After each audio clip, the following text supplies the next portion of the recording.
Você ouvirá agora uma mensagem da Palavra de Deus pelo pastor Cláudio Barroso. Abra o seu coração, Deus quer falar com você. Tiago capítulo 5, versículos 17 e 18. O apóstolo Tiago, escrevendo a nós, pela vontade de Deus, ainda que ele não soubesse, porque ele não escreveu para a primeira igreja batista de Belfor Roxo, é uma epístola universal, foi escrita para os crentes. E no capítulo 5 ele diz a respeito de Elias. Elias era homem semelhante a nós, sujeito aos mesmos sentimentos, e orou com instância para que não chovesse sobre a terra, e por 3 anos e 6 meses não choveu. E orou de novo, e o céu deu chuva, e a terra fez germinar seus frutos. Tiago diz que Elias era um homem como eu e você, sujeito aos mesmos sentimentos. Elias era frágil, como o ser humano é frágil. Elias tinha dificuldades, como o ser humano tem dificuldades. Mas Elias era um filho de Deus, um servo de Deus. E ele orou e Deus atendeu. O nome de Elias significava: o Senhor é Deus. Então diga para quem está do teu lado: você sabia o nome do Elias? O que significava? Diz para ele o que significa o nome de Elias. O Senhor é Deus. A missão de Elias na terra era pregar: o Senhor é Deus. A palavra "o" significa artigo definido. Elias estava dizendo: Deus é apenas o Senhor, não há outro. Ele era da cidade de Tisbé, da tribo de Gileade. Tiago diz que ele era homem semelhante a nós, e Deus operou de modo extraordinário através dele. Recapitulando, o Israel, o reino do norte, as 10 tribos do norte, que tinham sido separadas das outras 2 tribos, Israel, que eram as 12 tribos, representando os 12 filhos de Jacó, que eram os netos, ou os bisnetos de Abraão, a quem Deus fez a promessa: em ti serão benditas todas as nações da terra, sua geração, os seus filhos serão incontáveis, como se alguém puder contar as estrelas do céu, a areia da praia, então poderão contar a sua descendência. E Deus fez de fato prosperar a descendência de Abrão. E agora, entretanto, depois de uma história linda de sucessos através de Davi e depois por Salomão, o filho de Salomão, Roboão, um jovem vaidoso, numa atitude descabida, acaba perdendo as 10 tribos, que por rebeldia se afastaram, foram para o norte, lá ficaram, fundando assim a nação do norte, que permaneceu chamando-se Israel. Israel, o reino do norte, não tinha reis fiéis ao longo da sua história. Desde o começo, eles se afastaram de Deus, criaram ídolos para si. Cada rei era mau e, na verdade, levando o povo a adorar deuses pagãos. Acabe, rei da nação do norte, Israel, desse tempo de Elias, era um adorador de Baal, um ídolo que ele importou do povo cananeu, um Deus em que se acreditava ser capaz de trazer as chuvas, a colheita abundante e fazer prosperar a terra. Quando Elias entrou na presença desse rei adorador de Baal, ele disse: olha, Acabe, a partir desse momento não vai mais chover na terra, e somente pela minha palavra voltará a chover. E de fato, 3 anos e 6 meses não choveu sobre a terra. Acabe vasculha todo Israel em busca de Elias para mandar matá-lo, porque havia apenas duas possibilidades de uma maldição ser quebrada, de um feiticeiro. Se esse feiticeiro, ou aquele que lançou a maldição, morresse, ou se ele revogasse a maldição lançada. Elias foge, mas agora Elias volta, mandado por Deus, vai procurar Acabe. Ele confronta Acabe, e ele marca então esse confronto entre Baal de Acabe e o Deus vivo dele, Elias. 450 profetas de Baal vão lá para o Monte Carmelo, onde Elias estabeleceu o lugar em que esse embate se daria. Passam uma manhã inteira, eles fazem um altar, passam a manhã inteira. com a lenha sobre o altar, com o novilho já pronto lá sobre o altar, e nada acontece. Eles invocam Baal, eles se cortam e se mutilam, sangram, clamando a Baal que faça cuspir fogo do céu, porque esse era o desafio. O Deus que mandar fogo do céu e queimar o altar, queimar a oferta, este seja o Deus de Israel. E nada acontece. Então diz o texto de 1 Reis capítulo 18: disse a todo o povo: chegai-vos a mim. E todo o povo se chegou a ele. E Elias reparou o altar do Senhor que havia sido derrubado. Tomou 12 pedras, conforme o número das tribos dos filhos de Jacó, ao qual viera a palavra do Senhor, dizendo: Israel será o teu nome. E com as pedras edificou o altar em nome do Senhor. Depois fez em redor do altar um rego em que podiam caber 2 medidas de semente. Então armou a lenha, dividiu o novilho em pedaços e o pôs sobre a lenha, e disse: enchei de água 4 cântaros e derramai-a sobre o holocausto e sobre a lenha. Disse ainda: fazei-o segunda vez, e o fizeram segunda vez. De novo disse: fazei-o terceira vez, e o fizeram terceira vez. De maneira que a água corria ao redor do altar, e ele encheu de água também o rego. Sucedeu, pois, que sendo já a hora de oferecer o sacrifício da tarde, o profeta Elias se chegou e disse: ó Senhor, Deus de Abraão, de Isaque e de Israel, seja manifesto hoje que tu és Deus em Israel, e que eu sou teu servo, e que conforme a tua palavra tenho feito todas estas coisas. Responde-me, ó Senhor, responde-me para que este povo conheça que tu, ó Senhor, és Deus, e que tu fizeste voltar o seu coração. Então caiu o fogo do Senhor, consumiu o holocausto, a lenha, as pedras e o pó, e ainda lambeu a água que estava no rego. Quando o povo ouviu isso, prostraram-se todos com o rosto em terra e disseram: o Senhor é Deus, o Senhor é Deus.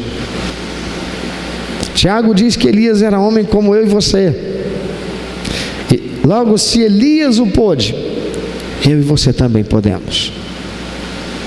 Quando nós lemos o capítulo 5 da Epístola de Tiago, nós vemos Tiago falando a respeito da oração do justo, que pode muito em seus efeitos.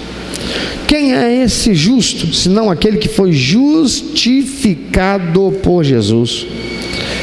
Aquele que foi tornado justo, aquele que foi tornado digno, aquele que foi tornado merecedor, não por si mesmo, mas por causa de Jesus. Aquele que foi tornado filho de Deus em adoção por Cristo Jesus, porque recebeu Jesus como seu único, eterno e suficiente Salvador. Tiago diz que Elias era homem como nós. Logo, podemos também ver resposta de Deus para coisas impossíveis na nossa vida, coisas extraordinárias, a manifestação da glória poderosa de Deus na nossa vida. Mas é preciso 6 coisas fundamentais que Elias fez. Nós vimos na primeira semana que Elias restaura o altar que estava quebrado, usando as pedras do velho altar. Nós vimos que é preciso ter o altar para Deus. Por favor, diga para quem está do seu lado: não é ter um altar para Deus. Um significa artigo indefinido, é qualquer um, é qualquer. Não é qualquer altar para Deus, mas é ter o altar para Deus. É preciso ter o altar para Deus. Se você não tiver o altar para Deus, se você tiver um altar para Deus, Deus não se manifestará. Nós vimos na segunda semana que Elias coloca 12 pedras, representando as 12 tribos, embora estivessem divididas em reino do norte e reino do sul, pois o Senhor continuava a ser o Deus de Israel do todo, e não apenas das 2 que permaneceram tendo como seu Deus. Nós aprendemos que em altar dividido, ou que promove divisão, não haverá manifestação da glória de Deus. Diga, por favor: é preciso um altar em que não haja divisão. Não pode estar dividido entre o mundo e Deus. Não pode estar dividido entre o pecado e a santidade. Deus exige, requer um altar, o altar inteiro. Não pode ser, diga, não pode ser um altar. Tem que ser o altar. esse altar tem que estar inteiro para Deus. Terceira semana nós vimos que Elias lança o que eles possuíam de mais precioso sobre o altar. O altar já estava todo pronto, mas Elias manda eles trazerem 12 cântaros cheios de água, o bem mais precioso que aquele povo possuía na terra. Elias manda jogar e encharcar aquele altar, de modo que encheu até o rego, a vala que foi feita ao redor do altar.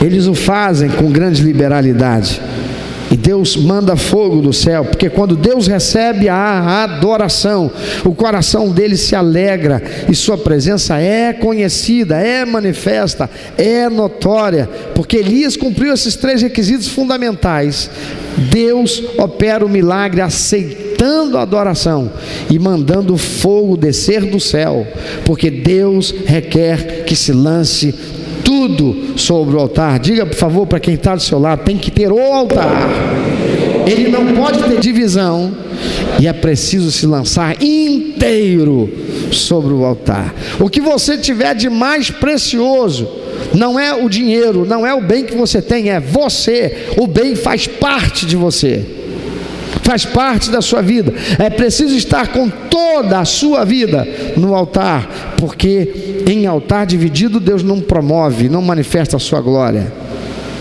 Mas para Deus manifestar a glória, é preciso que seja lançado tudo ali. Na quarta semana, semana passada, nós vimos que Elias mandou que, depois da glória de Deus se manifestar, o poder de Deus se manifestou, queimou a oferta, o povo ficou em polvorosa. Elias mandou que matasse, extirpasse, destruísse, aniquilasse aquilo que trazia a corrupção para o povo. Os 450 profetas de Baal foram levados até o rio, e lá eles foram mortos, para que o rio levasse e não ficasse nenhuma lembrança daquilo que foi o imundo que corrompeu todo aquele povo. E nós aprendemos que é necessário extirpar, aniquilar, destruir o que nos afasta de Deus. Tudo que é corrupto, lascivo, imoral, tudo que é contra Deus, tudo que é contra o próximo, tudo que conspira, que impede a nossa comunhão com Deus, precisa ser extirpado. Baal impedia Deus de abençoar o povo, de abençoar aquela terra. Jesus disse: olha, é melhor você entrar cego de um olho no céu do que tendo 2 olhos e ir para o inferno. Se o teu olho te faz pecar, arranca ele. Se tua mão te faz pecar, é melhor você arrancar a mão e entrar maneta, do que tendo as duas você ir para o inferno. Jesus não está querendo que ninguém se automutilasse, arrancando o olho, cortando, decepando o braço. Ele estava dizendo com isso: aniquila, arranca, destrói, tira da tua vida aquilo que impede a sua comunhão com Deus. As pessoas estavam sofrendo por causa da sua ignorância, por seguirem o mau exemplo de um rei vaidoso e idólatra, por aceitarem a corrupção que satisfazia a vaidade, mas o afastava do verdadeiro e único Deus, o único que pode realmente abençoar. Baal não podia fazer nada. Precisamos extirpar tudo aquilo que provoca a corrupção que entrou na nossa vida, em nossa casa, em nossa família, em nossa empresa, e gera corrupção. É um ponto de contato com o mundo espiritual da maldade e ofende a santidade de Deus, impedindo-nos de receber o agir sobrenatural de Deus em nosso favor. Eu não sei quantos assistiram o jornalismo essa semana, mas a sócia do doleiro, que está preso, e ela também está presa, na entrevista, em tom de zombaria, ela disse: o Brasil é movido à corrupção, e ela não mentiu. Ela falou rindo, em tom de zombaria. Aquilo ali era uma personificação de uma potestade desgraçada que está sobre o Brasil, dizendo: o Brasil é movido à corrupção. E ela disse: vocês querem ver como é que é verdade? Por causa da corrupção, e porque a corrupção não está acontecendo, o país está parado. Olha quanta coisa está parada na economia. a potestade que está sobre esta nação. A palavra de Deus diz quem é o diabo. A palavra de Deus diz: o mundo jaz no maligno, e o mundo, o Brasil, faz parte dele. E aquela mulher, como que falando o diabo pela boca dela, zombando, falou a mais pura verdade. O Brasil, a economia só gira por causa da corrupção. Sem corrupção não gira.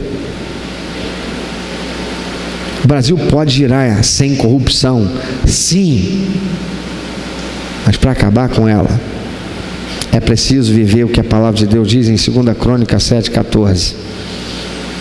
Porque aquela zombaria não era sobre o povo brasileiro, é sobretudo sobre o povo de Deus que vive nesse país. Precisamos extirpar tudo aquilo que provoca a corrupção. Hoje eu passei 6 horas e meia com um pastor. Entramos numa reunião às 10 horas da manhã. Deixei aquela reunião às 4 horas da tarde. 4 e pouca da tarde. E nós choramos aos pés do Senhor. Porque, irmãos, para mudar a realidade desse país, é preciso um avivamento no meio do povo de Deus. E avivamento só vem. Avivamento não é esse oba-oba de glória a Deus, aleluia. Avivamento é Deus fazendo o fogo do Espírito Santo descer sobre a igreja, mas não é essa coisa de gritaria, de algazarra, dessa coisa toda, não. É o fogo do Espírito Santo descendo sobre a igreja, que reconhece o pecado, que confessa o pecado, que declara o pecado, que confessa esse pecado e joga ele fora, aniquila, extirpa, joga para longe da sua vida. E aí o fogo do Espírito Santo vem. E alguém está vendo isso acontecer no Brasil? Tem muito oba-oba de avivamento, porque nós tivemos um culto de muito glória a Deus, de muito aleluia, de uma catarse, e daquela coisa, isso não é avivamento. Não, teve um culto de avivamento, fazer um culto de avivamento, irmão, culto de avivamento não existe. Existe culto. Avivamento é um agir sobrenatural de Deus na igreja. Não é um manifestar meramente da presença de Deus, é um agir sobrenatural de Deus na igreja. Quando o avivamento se processa numa igreja, até as pessoas que andam pela calçada, elas são impactadas pela presença e a glória e o poder de Deus. Elas não suportam, porque os demônios que as acompanham não suportam. Uma igreja que está experimentando verdadeiro avivamento, aliás, só é avivamento se for verdadeiro. Os bares, as botequins, os inferninhos fecham onde ela está. A criminalidade cai onde ela está. Vocês estão vendo isso acontecer?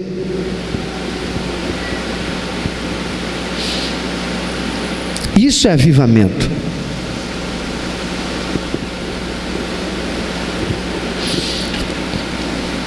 É preciso extirpar tudo aquilo que provoca corrupção. Elias mandou: tira, mata, aniquila, destrói. E se nós não fizermos, o fogo de Deus pode até vir sobre o altar, mas e a água para acabar com a seca? O fogo vem para a manifestação da glória de Deus, expressando o seu aceite da adoração que a Ele foi oferecida condizente. Mas não vai haver água caindo do céu se essa adoração não for condizente. Primeira coisa, Deus tem que se agradar da adoração. Hoje nós vamos ver que Elias fez a quinta coisa fundamental para que a glória de Deus se manifestasse, abençoando o povo. Tiago capítulo 4, versículo 2 a 4 diz o seguinte, você pode ler bem forte, por favor, dá para ler? Mais forte se puder.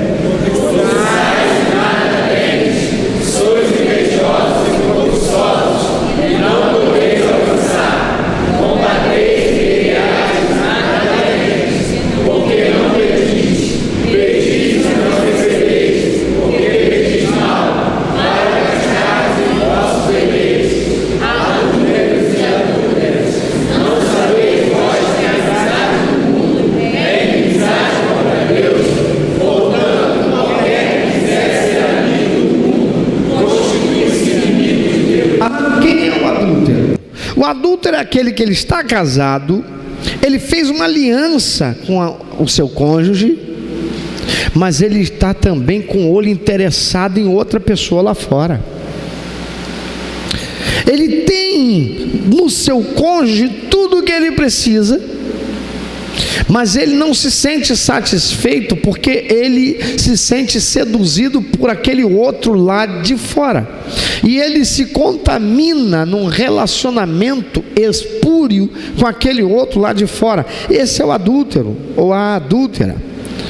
O apóstolo Tiago, no capítulo 4, ele está chamando de adúlteros e adúlteras aqueles que têm a amizade do mundo, aquele que se imiscui, aquele que tem contato, aquele que se permite, aquele que pede a Deus, mas o faz com a motivação errada, por uma inclinação carnal que possui.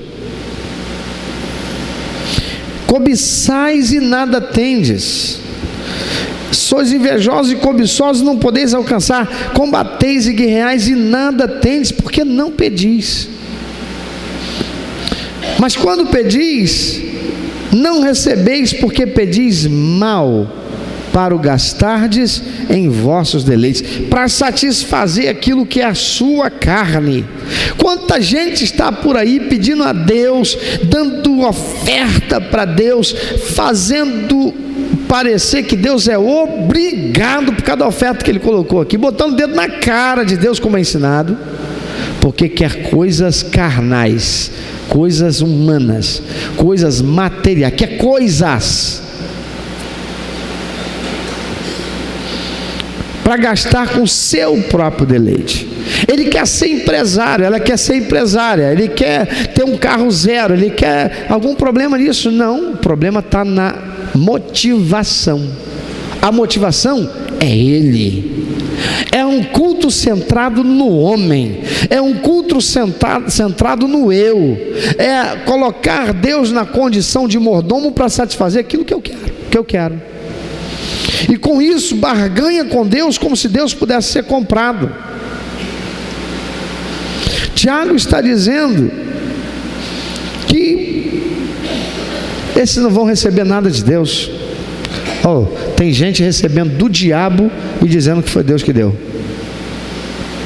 porque o diabo tem muito poder.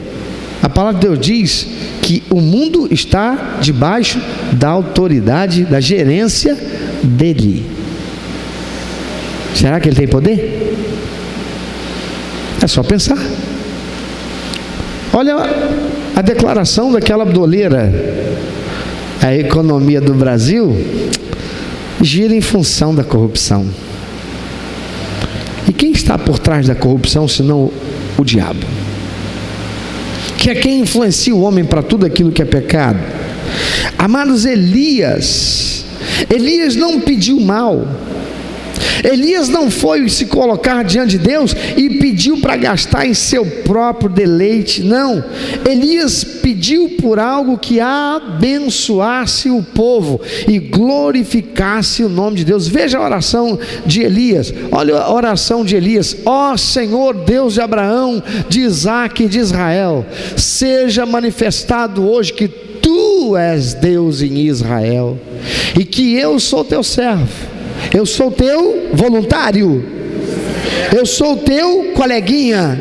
Eu sou teu parceiro nesse negócio. Eu sou o teu servo. A palavra servo aqui quer dizer aquele que obedece,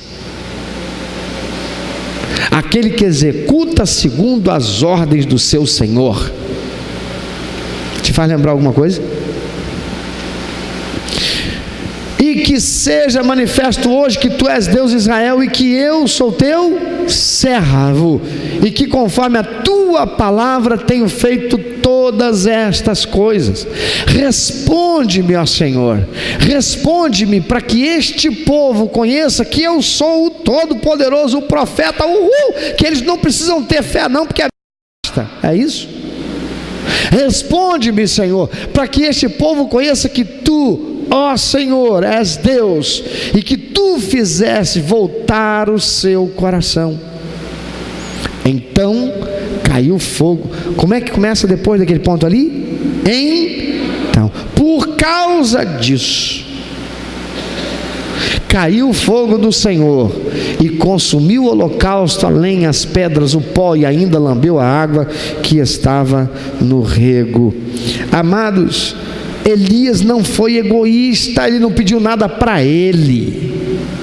Senhor, eu quero que esse povo adúltero vá para os quintos, ou para os quartos, ou para os sextos.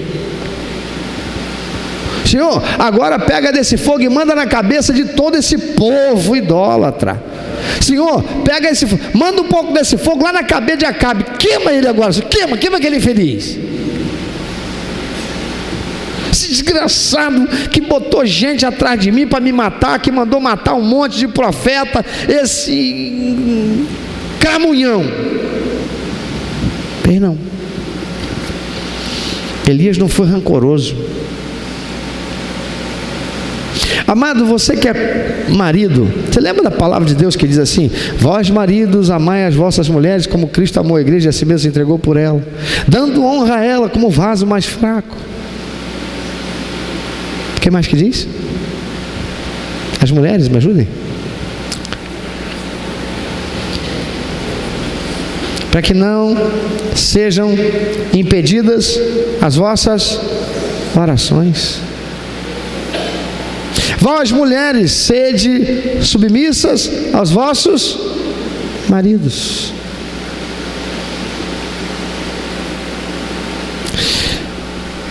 Elias não pediu nada para ele. Ele não pediu para que todos soubessem que ele era o cara. Ele não foi egoísta. Senhor, agora que o Senhor mandou fogo, já mostrou para todo mundo. Então, Senhor, manda fogo, Senhor, agora. Fiz tudo como o Senhor, manda fogo agora, Senhor. Queima esse altar. E de quebra, dá uma tostadazinha nesse povo. Ele não fez. Sabe, irmãos, às vezes nós estamos tão entristecidos, tão magoados com alguém ou com algumas pessoas, que a gente fica tentado a pedir que Deus, Senhor, dá para quebrar uma perninha, só quebrar uma perninha, uma torçãozinha, só para peraí, acho que eu vou me consertar com fulano, porque eu, fui falar, irmão, eu estou falando com vocês, eu sou tentado às vezes, irmão. Já desde eu fui orar para uma pessoa, falei: Senhor, estou com a vontade de pedir para o Senhor, estala só um dedinho, vou pedir para quebrar o pé, estala o dedinho, Senhor.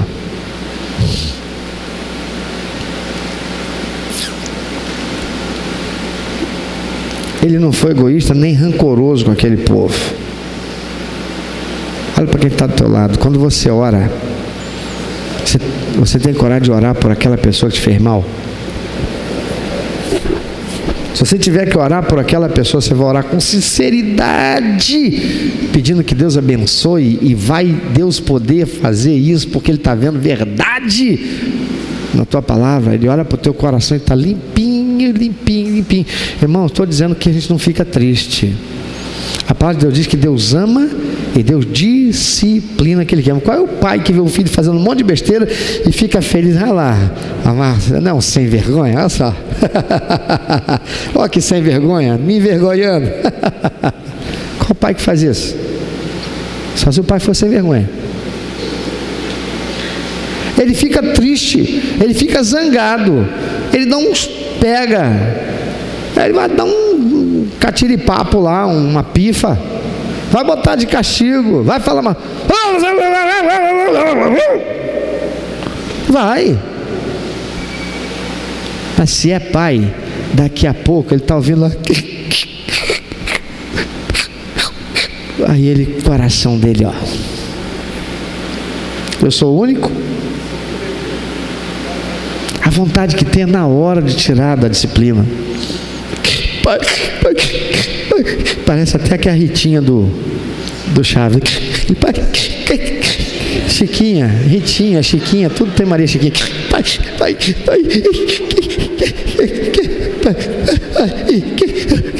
Que é?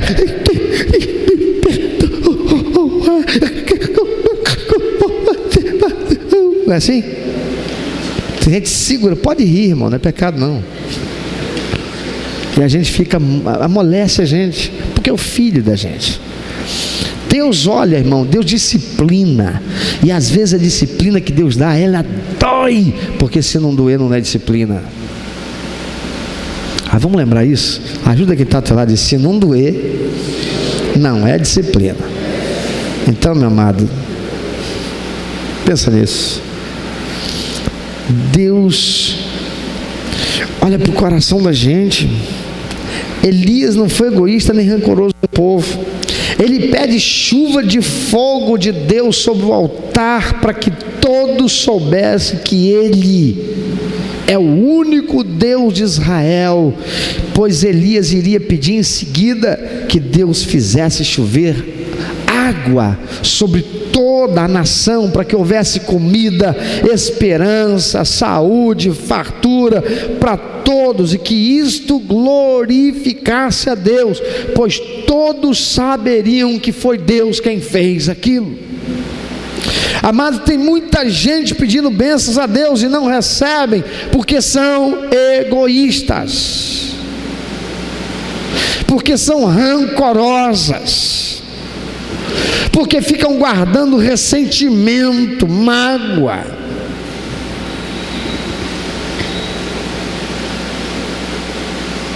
Querem para si. Abençoa, Senhor. Mas se depender dele para que aquela pessoa seja alcançada, aquele não.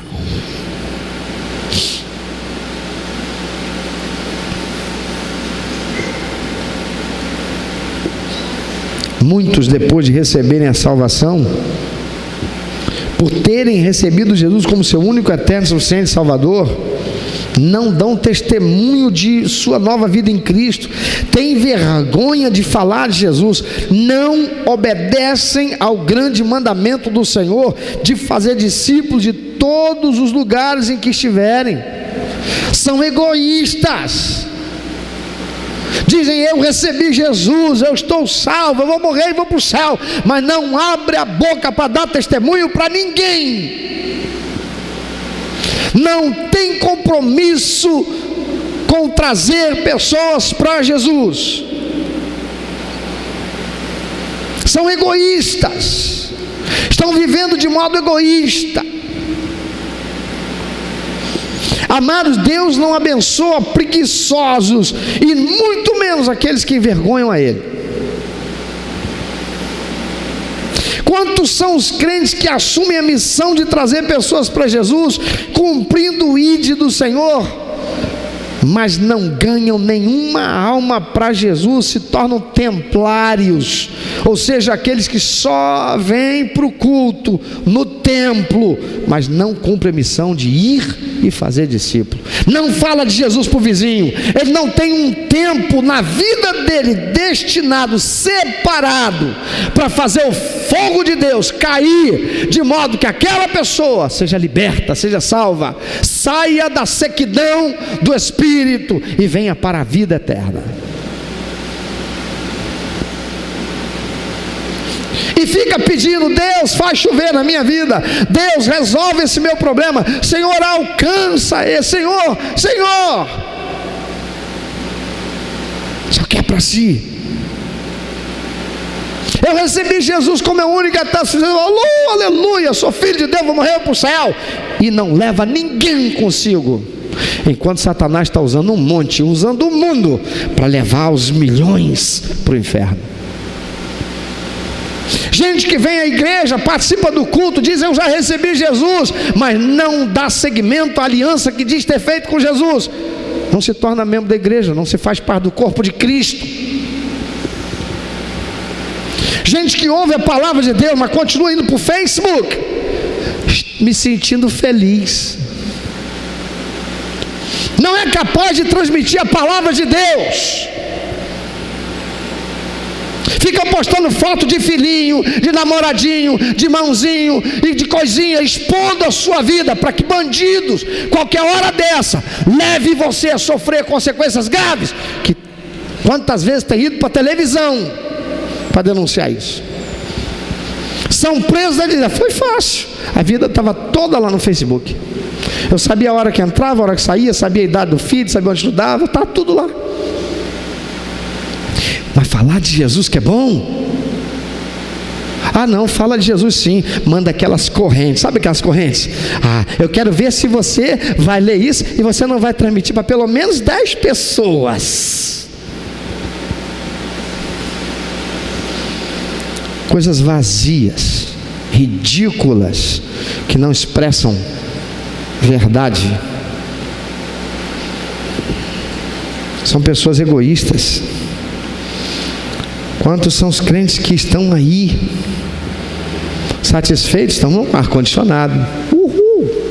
Eu já coloquei minha oferta ali para mandar para o Nepal. Imagina, os irmãos que estão lá sem casa. Minha oferta já enviei. Enquanto isso, o vizinho dele de porta, no prédio onde mora, está morrendo, indo para o inferno. Ele ouve a discussão da família, ele vê o pau quebrando na casa do vizinho, ele vê os filhos pequenos sofrendo, vendo os pais quebrando o pau dentro de casa, mas ele sequer põe o joelho no chão para orar por aquela família. Ele está com medo que o demônio saia de lá e bata na porta dele. Elias não foi egoísta. Amados, Deus não abençoa preguiçosos nem aqueles que se envergonham dele. Tem gente que pega e diz assim: eu sou crente de Jesus, mas eu tenho uma vergonha de falar.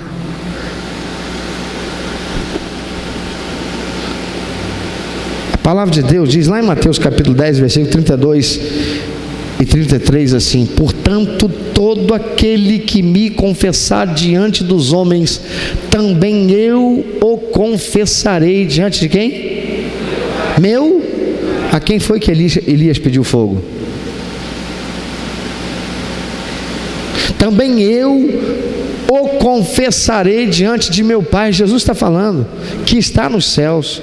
Mas aquele que me negar diante dos homens, também eu o negarei diante do meu Pai que está nos... Olha para quem está do teu lado e diz: você ouve uma palavra dessa, ainda tem coragem de sair daqui e ser um covarde, um egoísta, alguém que é preguiçoso, alguém que diz: mas eu não sei o que falar. Você não sabe o que falar? Mas sabe, você vai falar um monte de besteira e abobrinha no Facebook, no WhatsApp, vai falar da vida dos outros, você vai falar de Luciana Gimenez, o que ela fez e o que ela não fez, e não sabe falar de Jesus para uma pessoa que está perdida?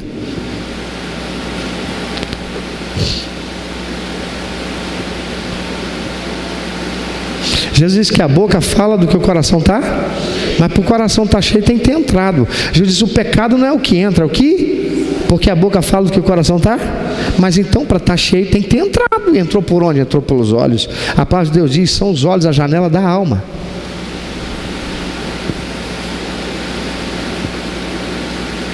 A palavra de Deus nos mostra isso, aquilo que recebemos. A palavra de Deus diz: sobre tudo que você deve guardar, guarda teu coração. O que está dentro de mim é o que eu compartilho. Se eu sou egoísta, eu compartilho o quê? Nada. Eu não falo de Jesus para ninguém. Eu digo, não, eu sou membro da primeira igreja. Eu falo, vai lá fazer uma visita.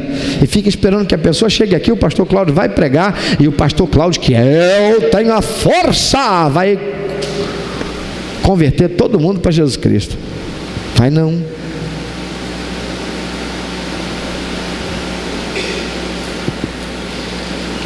Todo aquele que me confessar diante dos homens, ou seja, todo aquele que pregar o meu evangelho, todo aquele, mas eu não sou pregador, é verdade, você não é pregador não, Jesus diz, todo aquele que pregar, ele diz, todo aquele que me confessar, aquele que disser, eu era assim, lembra de mim? Lembra como é que eu era fofoqueira aqui no condomínio? Lembra como é que eu era quizumbeira? Lembra como é que eu era um alcoólatra, eu vivia pinguço? Lembra como eu fumava um atrás do outro? Lembra como eu era cheio de doideira? Sabe por que agora eu não sou nada disso? É porque eu encontrei Jesus Cristo que transformou minha vida, eu sou nova criatura. Você precisa conhecer esse Jesus.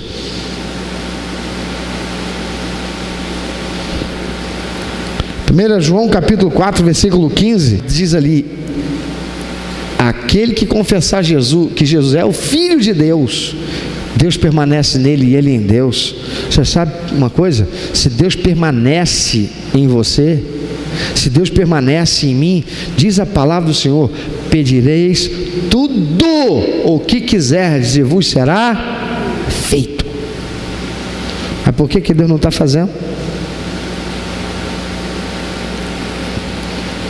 João capítulo 15 versículo 7 diz: se vós estiverdes em mim e as minhas palavras estiverem em vós, pedireis tudo que quiserdes e vos será feito. Então, beleza, vou andar com a palavra. Se as palavras do Senhor estiverem em mim, Bíblia debaixo do braço, estou com a palavra de Deus e a palavra de Deus está comigo. Uhul! Ó, você está vendo? Ó, Bíblia, você, Bíblia, está vendo? Palavra de Deus, está vendo? Senhor, agora eu quero ela, Senhor. Não é assim não. Porque se a palavra do Senhor estiver em você, você não vai pedir aquilo que não seja o que Deus não quer. Se a palavra de Deus estiver em você e em mim, nós não vamos pedir a Deus aquilo que a nossa carne quer. Nós pediremos de acordo com o que o Espírito Santo nos orienta.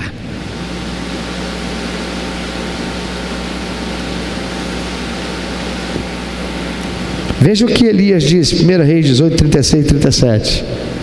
Ó Senhor Deus de Abraão, de Isaque e de Jacó, prova agora que és o Deus de Israel, que eu sou teu servo. Prova agora que és o Deus de Israel, que eu sou o profeta. Não, eu sou o teu servo, aquele que está aqui debaixo da tua autoridade para obedecer e cumprir aquilo que tu mandaste me fazer. Tu me mandaste fazer. Prova agora que és o Deus de Israel, que eu sou teu servo. Lê o que está em vermelho. E que fiz tudo isto de acordo com a tua ordem. Você está fazendo tudo de acordo com o que Deus manda? Você quer fogo do céu, mas você tem o altar para Deus? Ou você tem um altar para Deus? Por isso que você não tem aliança com Ele. Você ainda não se tornou membro da igreja. Você não obedeceu aos mandamentos, ser batizado. Você não participa da ceia porque você não é membro do corpo. Você não dá testemunho. Teu altar está dividido, porque você não consegue dar testemunho. Você tem vergonha.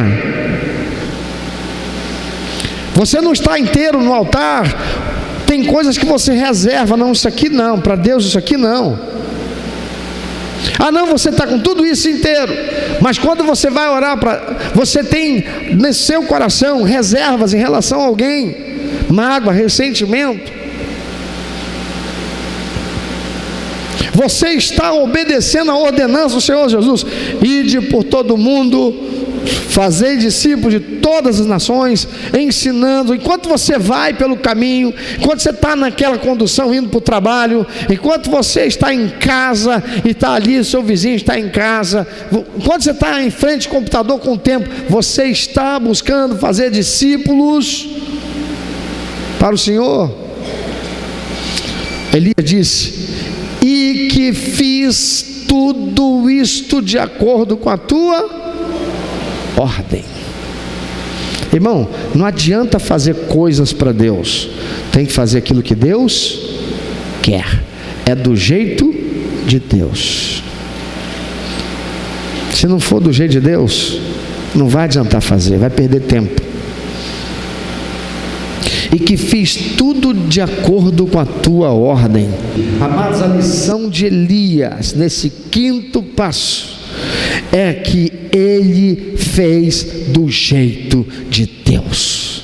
Se você não conhece qual é o jeito de Deus para fazer as coisas, é porque você não lê a Bíblia, é porque você não participa de um grupo pequeno de estudo da palavra de Deus e compartilhamento, é porque você só vem e vai, é porque você não tem envolvimento verdadeiro com Deus e a sua palavra. Jesus disse: se as minhas palavras estiverem em vós, a Bíblia está lá da tua casa, mas você só a pega para vir para a igreja, você não a estuda, você não vai para a internet para pegar lá a lição que foi colocada lá, que deu tanto trabalho para ser feita, para que você tenha recursos para estudar, e domingo que vem você vai estar de manhã para compartilhar no grupo pequeno. Não, você não faz nada disso.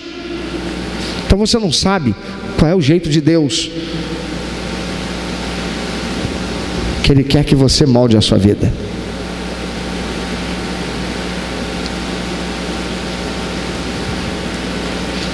Elias fez do jeito de Deus. Eu fiz tudo de acordo com a tua ordem. E a segunda lição, nesse ponto 5, nessa quinta semana que precisamos aprender e realizar, Elias pede que o Senhor mostre através do milagre que Ele era o verdadeiro Deus. A motivação não era centrada em si próprio, a motivação não era centrada no que Elias queria. Elias acabara de vir de um exílio, fugindo de Acabe para não ser assassinado. Elias não veio e não pediu: Senhor, mata Acabe, mata Jezabel, Senhor, porque estão querendo me matar como mataram os outros profetas.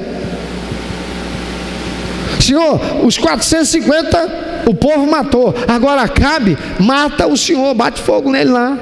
Ou então, povo, agora vocês mataram os 450, mata agora Acabe, vamos fazer a revolução civil aqui e vamos lá matar Jezabel também.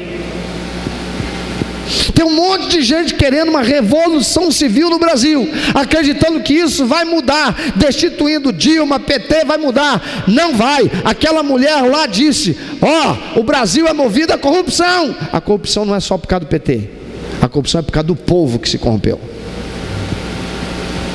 A corrupção é por minha causa e por sua, por nós que temos gato da Light, gato da net, gato daquilo que não, gato do gato. A corrupção está dentro da casa de muitos crentes, de muita gente que diz que é filho de Deus.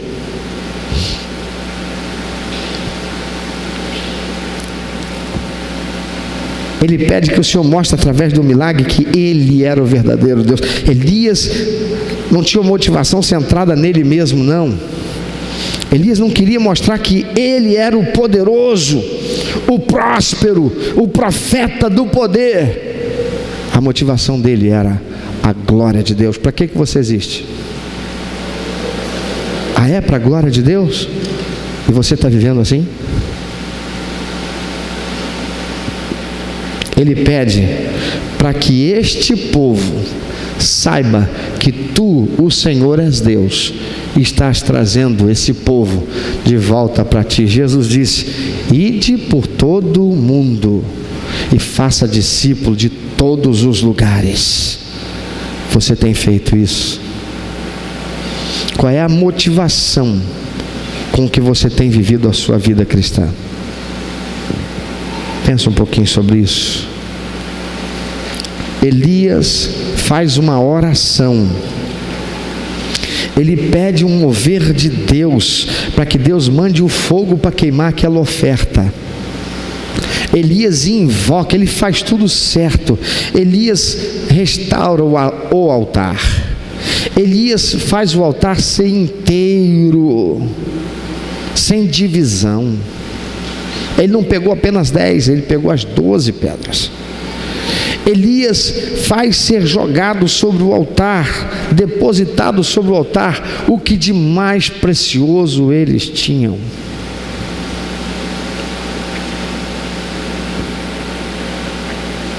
Elias manda extirpar, aniquilar, destruir, tirar aquilo que causava a corrupção, que os seduzia para o pecar.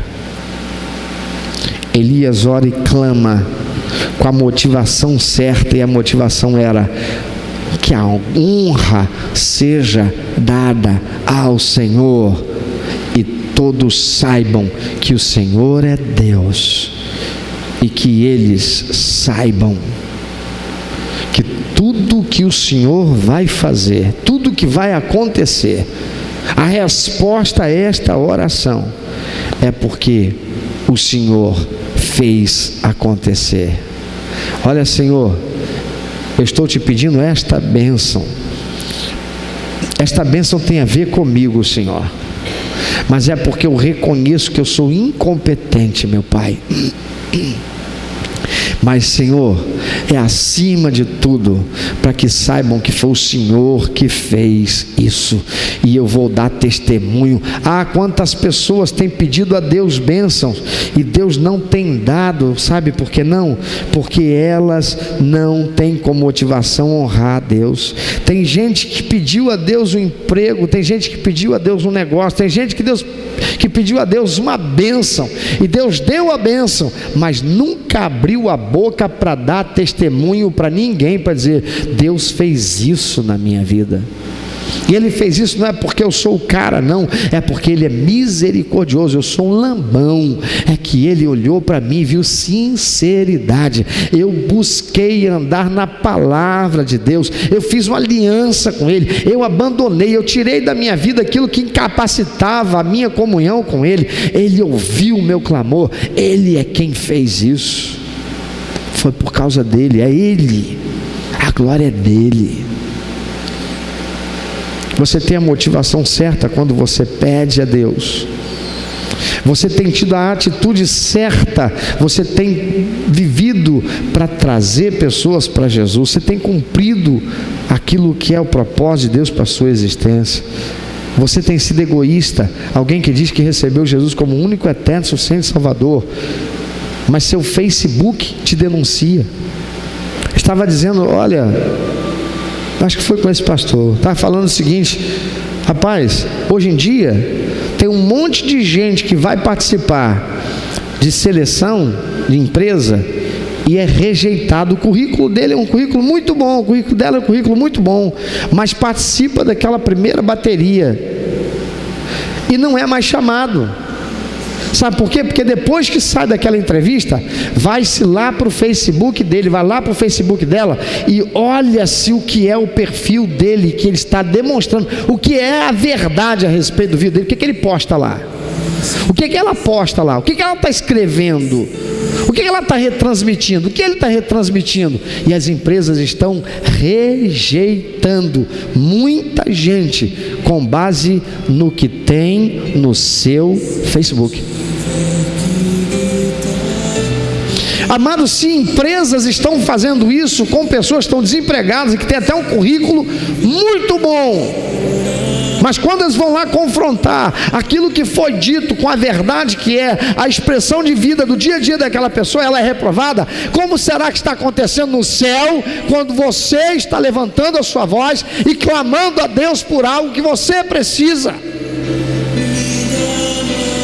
E você está esperando que Deus manifeste a glória, o poder dele. Tiago diz: pedis, pedis e não recebeis, porque pedis mal para gastardes com vossos deleites, para a satisfação da sua inclinação carnal. Egoísta. Você não tem compromisso com Deus. tua vida cristã não tem sido uma vida pautada na santidade. O teu Facebook lá no céu está sendo visto. O Facebook da tua vida está sendo vasculhado lá, e aquilo que estão vendo lá está denunciando você. Satanás, que está diante do trono de Deus 24 horas para acusar a nós. Apocalipse capítulo 12, versículo 10. Ele está lá com o teu Facebook dizendo aqui, ó, como é que essa oração dela pode ser atendida? Como é que essa oração dele pode ser atendida? Está na minha mão. Faz o que eu quero. Tem um coração inclinado a me obedecer. Se a motivação não for a certa, você pode orar, pedir, clamar, fazer, subir morro, monte, escalar Everest, jejuar, participar de campanha de 7 semanas para o mover sobrenatural de Deus, e nada vai acontecer, não vai sentir nem um tremorzinho de terra. Se as minhas palavras estiverem em vós, diz o Senhor Jesus, e vós estiverdes em mim. Elias disse: eu fiz tudo isso de acordo com a tua ordem. Eu sou teu servo. Que todos saibam, Senhor, prova, Senhor, que tu és Deus e que eu sou teu servo. Eu não sou um voluntário do Senhor, não. O Senhor não perguntou quem é que vai se voluntariar, não. O Senhor disse vai, e eu disse amém, Senhor, eu vou. Eu vou correndo risco de vida, porque eu vou encontrar com Acabe. Jezabel vai estar lá prontinha para me matar, mas o Senhor mandou, eu vou, Senhor, porque é o Senhor. Eu sou teu servo. Elias fez tudo o que Deus mandou. Ele fez com a motivação certa. Nessa caminhada, irmãos, que nós estamos para o mover sobrenatural de Deus sobre a nossa vida, é preciso ter a motivação certa e fazer do jeito que Deus manda, e viver do jeito que Deus manda. Não adianta, você pode ter um altar, teu altar pode não ter divisão, você pode estar colocando tudo lá sobre o altar, teus bens, teus recursos, teus talentos, teus relacionamentos, mas você não está cumprindo a missão, você não está fazendo isso tudo para a glória de Deus, você está fazendo isso porque você tem uma motivação pessoal, egoísta. E a prova disso é que você não investe nenhum tempo da sua vida para trazer pessoas para Jesus. Elias estava lá com a motivação que o povo volte para o Senhor, que todos saibam que só o Senhor é Deus, e que eles saiam da ignorância do pecado e da perdição e venham para a luz gloriosa da salvação, para ter a Ti como único, eterno e poderoso Deus. Se Deus tem falado ao teu coração nessa palavra, se você vai dar esse 6º passo, se você vai sair daqui e você vai mudar esta coisa que está errada no curso da sua vida, se você vai sair daqui para dar o mesmo passo que Elias e passar a fazer as coisas com a motivação certa, se você vai passar a investir tempo em palavra de Deus, para que a palavra de Deus esteja em você e você a pratique como verdade para a sua vida, sem negociar princípios e valores de Deus, se a tua motivação não for centrada em você, na realização do teu eu, do que você quer, mas se você for centrado na motivação certa, a razão para a qual Deus criou você, dar prazer ao coração de Deus, cumprir a missão de trazer aqueles que estão perdidos, para que você possa, cumprindo essa missão, dar prazer ao coração de Deus. Amado, nós recebemos Jesus como único, eterno, suficiente Salvador. Deus é nosso Pai, Ele nos ama. Aquilo que Deus iria fazer de melhor pelas nossas vidas é nos matar e nos levar para o céu. Ele está deixando você aqui na terra, Ele está deixando a minha aqui na terra, porque Ele tem um propósito na minha vida e na tua, é que nós sejamos instrumentos dEle, na mão do Espírito Santo, para levar levar a luz da salvação a quem está perdido. E enquanto nós não fizermos, não estamos cumprindo a nossa missão, não estamos vivendo pela motivação certa, não estamos orando e clamando a Deus pela motivação certa, estamos centrados em nós mesmos. Isso é egoísmo, e Deus não vai atender nosso clamor. Belford Roxo não vai mudar, o estado do Rio de Janeiro não vai mudar, o Brasil não vai mudar, porque nós estamos centrados em nós mesmos e não na motivação certa, que é glorificar a Deus, buscar e salvar os que estão perdidos. A palavra de Deus diz: você recebeu Jesus como único eterno Senhor e Salvador, então você tem que estar no corpo de Cristo, você tem que ser membro, você tem que ser cílio, olho, íris, unha, dedo, pé, mão, alguma coisa que componha o corpo de Cristo, e cumprir a missão de buscar e salvar os que estão perdidos. Mas se você só recebe Jesus como Salvador e Senhor, e você não busca conhecer a palavra de Deus para saber como fazer e como viver do modo certo, que dá prazer ao coração de Deus, vai enxugar gelo. Mas se você vai sair daqui hoje decidido a viver com esse sexto passo, em nome de Jesus, faça alguma coisa, fique em pé no seu lugar, faz o mundo espiritual ver que você não vai ficar aí parado. Essa palavra de Deus foi para você, e você vai tomar atitude. Você não vai sair daqui para continuar do mesmo jeito, você vai tomar atitude, você vai sair daqui para viver isso como verdade. Você quer viver isso na sua vida? Amado, a palavra de Deus agora é: não fica sentado. Se é tua atitude, se essa palavra de Deus é com você, então se manifesta perante o mundo espiritual e honra a Deus. Mas se você é um acanhado que Satanás agora usa, dá influência na tua mente para dizer: para que isso? Você vai sair daqui, eu vou sair daqui, mas eu vou fazer tudo de novo. Quantas vezes eu tomei posição e depois eu voltei atrás, eu errei, eu sou um incapaz, eu sou isso, aquilo. Isso é com você. A quem você vai dar ouvidos? Nada muda até que você mude. Nada muda até que eu mude. Nada vai mudar se eu não quiser transformação para a minha vida, e se eu quiser e não fizer a minha parte, nada vai mudar. Abra a tua boca, fala com Deus. Ficar em pé mudo, calado, não faz diferença, é melhor ficar sentado. Toma uma posição com Deus. O mundo espiritual precisa ouvir o que você fala, porque falar com Deus em pensamento é elogio, só é honra quando outros presenciam. Toma posição diante do Senhor agora.